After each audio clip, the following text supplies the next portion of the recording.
Hey guys, how's it going? So you've heard me talk about cold air intakes and how they are just a waste of money and everything else. Well, they really are for the most part. And most of the time they will actually cost you power instead of giving you power. You basically had, let's just say, 200 horsepower. And by the time you were done spending your money on that cold air intake, you now have 195. But it's making noise, so you think it's faster. And it's not. And I have yet to see one that actually improves fuel economy over the factory system. But a lot of people, for some reason, they have it in their mind that they do. However, and I have said there are good ones out there, it's not that they improve performance one bit, because you're not changing anything else in the motor. You're not, if you do a tune on the motor, if you do exhaust on the thing, or something like that, yeah, then it makes a difference. But just throwing it on there, no, you're not changing anything. The factory puts them on there. And do you think that the engineers put the most restrictive intake on there in hopes of getting better gas mileage? Because the end result is the manufacturer wants they want the gas mileage to be as best as possible. They want the emissions to be as low as possible because there's federal mandates. There's regulations that they have to meet. So another company coming out with a cold air intake or whatever else, it's not going to change anything. I mean, seriously, because if it does change something, why would the manufacturer not want to adopt that? Right? Seriously. I've always showed you the ones with the metal tubes and stuff like that and how they're pretty much just garbage. But I want to show you one that's on this vehicle that's actually a good one. Doesn't change anything. Doesn't make the car run any better. Person thinks it does. It doesn't. If you put this thing on a dyno, you would not see any change whatsoever.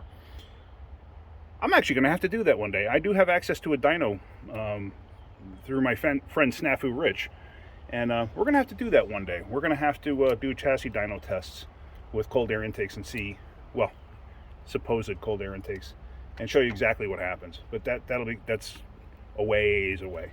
But let me show you this one on this vehicle. Let me explain why this one's actually a decent one. So here we are, Chevy Avalanche 2007 with a 5.3. This is the K&N setup. Plastic, or some kind of a non-metallic material here. And see how nice and smooth it is?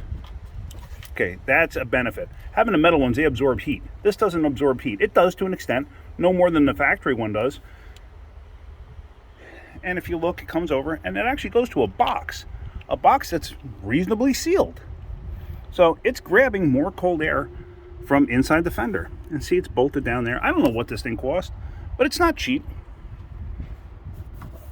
And there it's carb certified and everything else.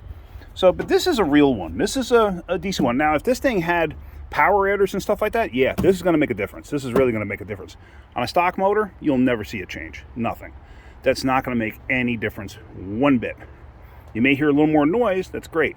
The other problem with cold air intakes that I have found is people often forget about the air filter. Now, the other thing too, K&N makes a great air filter. Here's the problem. See that? Mass air meter. K&N filters, excellent filters. However, they require oil. That oil that goes on the filter media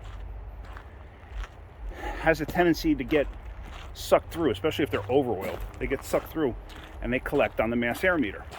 And it affects performance. It affects fuel economy. It affects drivability. Can't tell you how many times I've seen that, where somebody cleaned their K&N, over-oiled it, and created a whole bunch of problems. So, just something to consider. That's all. Just wanted to point that out. Yes, there are good ones. That's a good one. Didn't change anything, but it is a good one. Anyway, that's it. Hope you're getting something out of the videos. If you are, hit that like button. Good, please subscribe. All right, guys, have a great day. Keep wrenching.